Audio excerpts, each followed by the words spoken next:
The play we are doing this weekend here at JPAC, The Complete Works of William Shakespeare Abridged, was developed and written by Adam Long, Daniel Singer, and Jess Winfield. It started from Renaissance fairs when these three guys would run around to fairs and do bits and pieces of Shakespeare's plays, and eventually created this whole piece called The Abridged Works.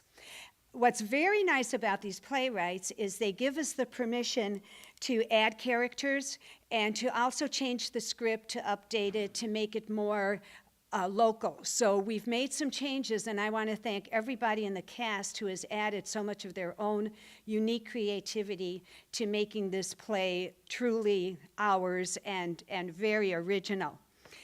This play is considered a parody, but I want to just point out that we are not mocking or ridiculing Shakespeare and his work. We are imitating his style for comic effect, and if we're ridiculing anything, we're looking, it's in the performance. We're looking at this piece as more of a piece of three well-meaning men who got together, who really wanted to bring all of the works of Shakespeare to an audience. And they're very, very serious about what they're doing. But they're also not the best actors in the world, but they don't realize that. So if there's any element of ridicule in the parody, it's to so many theater companies all over the world who constantly think that Shakespeare has to be approached as this untouchable, unreachable, sacred cow. And Shakespeare isn't. He wrote for the common man. He wrote for the people of his time. His words sound strange to us because we don't use them, but they really were just the common vernacular of Shakespeare's time, and as Nick pointed out, he created so many of them. So going back to our version of the play, our actors are Jim Like, Dan Hauser, David Graham, Naomi Hauser, Donna Brown, and Alan Jeanette.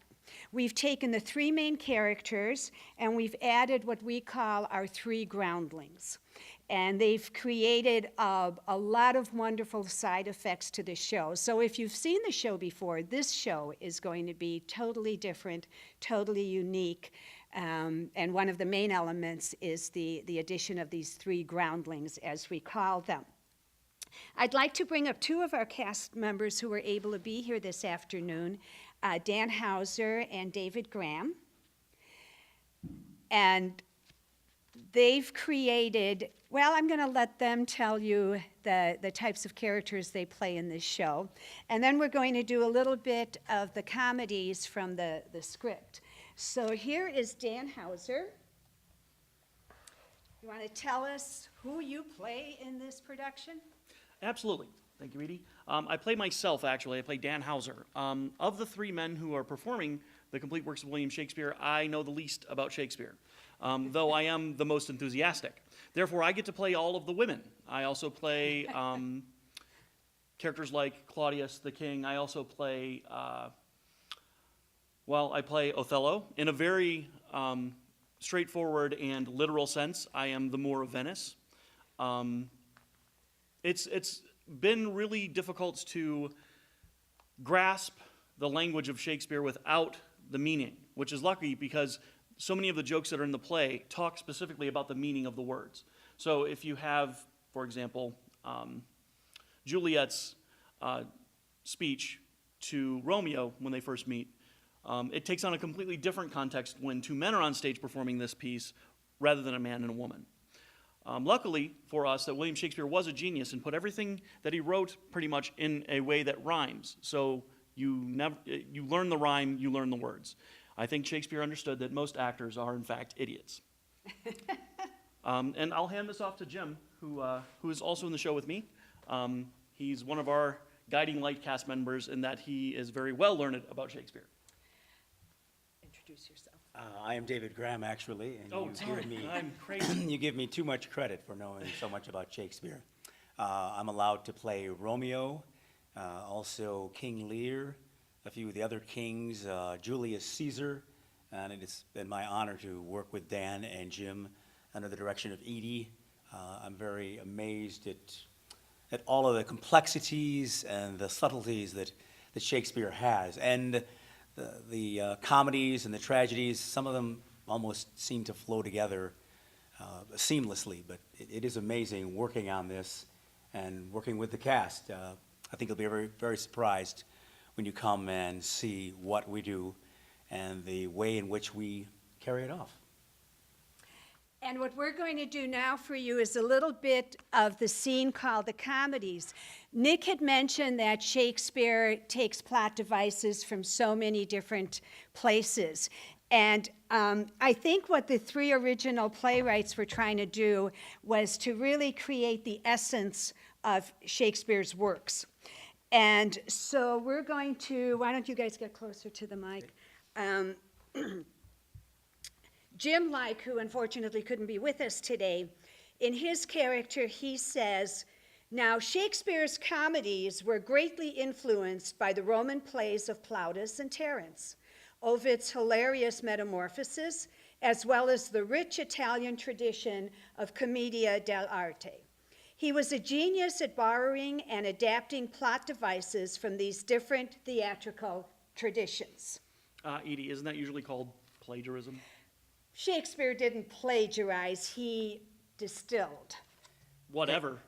He's still a big cheater. Hey, it takes a real genius to turn 5 ideas into 16 plays. Yeah, well, I can never tell them apart. I mean, well, like, what's that one with the shipwreck, the identical twins, and the big wedding at the end? All of them. See, no, that sucks. So Jim says, do you want to take that part? Sure. Well, Shakespeare obviously should have written one exemplary play instead of 16 crappy ones, which is why I've taken the liberty of condensing Shakespeare's comedic diarrhea into one single solid, well-formed lump of hilarity, which I have entitled The Comedy of Two Well-Measured Gentlemen Lost in the Merry Wives of Venice on a Midsummer's 12th Night in Winter, or Cymbeline taming Pericles, the merchant in the Tempest of Love, as much as you like it, for nothing, Or Four Weddings and a Transvestite. Act 1. A Bohemian duke swears an oath of celibacy, turns the rule of the city over to his tyrannical brother, and sets sail for the golden age of Greece. While rounding the heel of Italy, the duke's ship is caught in a terrible tempest that casts him up on a desert island, along with his sweet, innocent, and clueless young daughter, played by me. "Oh, dear father, I am so lonely and pubescent on this island. I am sad, boo-hoo, and frisky, rawr." Oh, precious daughter, watch out for symbols of colonial oppression, lurking in caves, waiting for virgins. Okay, bye-bye. Meanwhile, the duke's long-lost son, a handsome, dashing, clueless young merchant, is also shipwrecked, coincidentally, on the very same island. How shall I survive? And we without go from funds? there. Yes. Without throwing in the rest of the play, we'll say that it goes pretty much the same way. We put every single comedy into one play. So that gave you a little taste of how the authors put all 16 comedies into one play. And when you really take a look at it, you can see all the different comedies coming out. It takes us 5 minutes to do all of his comedies, and we really hit all the essence of it.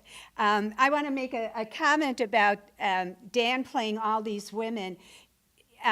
There's so many funny things in this show, but to watch him transform himself from Juliet to Gertrude to Ophelia, I do have to say he wears some of the ugliest wigs I have ever seen.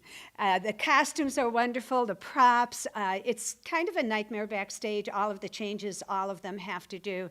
Naomi Hauser has been doing our costume and props, and she's doing a great job. So this was just a little slice of the complete works of William Shakespeare. We hope you come this weekend. Thursday night opening, as Elizabeth mentioned earlier, $10 adult tickets. And on Saturday night, Nick French will be back at 6:30. We're going to have hors d'oeuvres and a cash bar. And you're welcome to come and hear him for a pre-show discussion.